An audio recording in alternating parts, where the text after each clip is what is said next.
नमस्कार दोस्तों, त्रिमूर्ति IAS academy में आप सबका स्वागत है।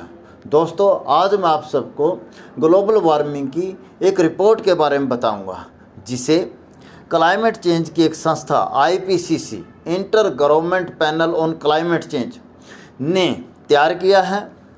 195 देशों ने अप्रूव किया है और UNO सेक्रेटरी एंटोनियो गुटेरस ने जारी किया है।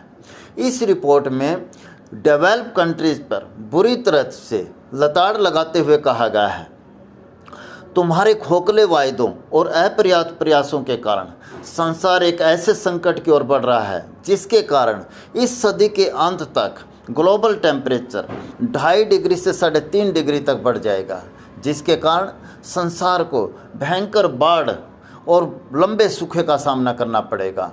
जंगलों में बार बार आग लगेगी और ध्रुवीय प्रदेशों के बड़े ग्लेशियर पिघल जाएंगे, जिसके कारण छोटे आइसलैंड और तटीय इलाके पानी में समा जाएंगे। दोस्तों, ये कौन से खोखले वायदे और कौन से अपर्याप्त प्रयास हैं, इनसफिशिएंट एफर्ट्स हैं, जिनके बारे में इस रिपोर्ट में कहा गया है, मैं आप सबको बताता हूँ।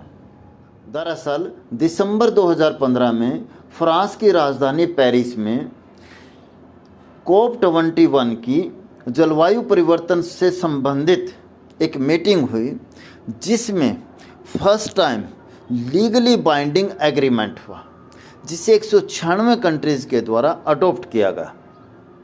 इस रिपोर्ट या एग्रीमेंट का मुख्य लक्ष्य ये था कि ग्लोबल टेम्परेचर को प्री इंडस्ट्रियलाइजेशन फेज अर्थात 1850 से पहले के तापमान को आधार मानकर इस सदी के अंत तक अर्थात 2100 तक 2 डिग्री सेल्सियस तक सीमित करना और कोशिश यह करना कि इसे 1.5 डिग्री सेल्सियस तक सीमित कर दिया जाए।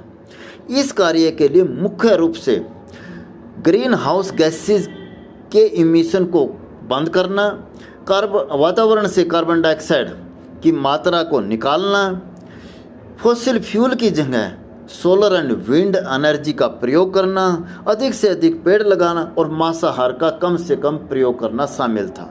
दोस्तों, क्योंकि ग्रीन हाउस गैसेज के इमिशन और ग्लोबल वार्मिंग के लिए डेवलप्ड कंट्रीज जिम्मेदार हैं, क्योंकि इन्हीं ने सबसे पहले और सबसे अधिक मात्रा में फॉसिल फ्यूल का प्रयोग किया है, तो इसीलिए इन्हीं देशों के ऊपर ये जिम्मेदारी डाली गई कि आपने डेवलपिंग कंट्री और गरीब देशों का फाइनेंशियल, टेक्निकल और कैपेसिटी बिल्डिंग में हेल्प करनी है।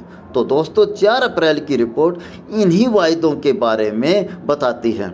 फिर भी दोस्तों, अगर यह रिपोर्ट आपको अच्छी लगे तो लाइक, शेयर और कमेंट्स अवश्य करें। धन्यवाद। जय हिंद, जय भारत।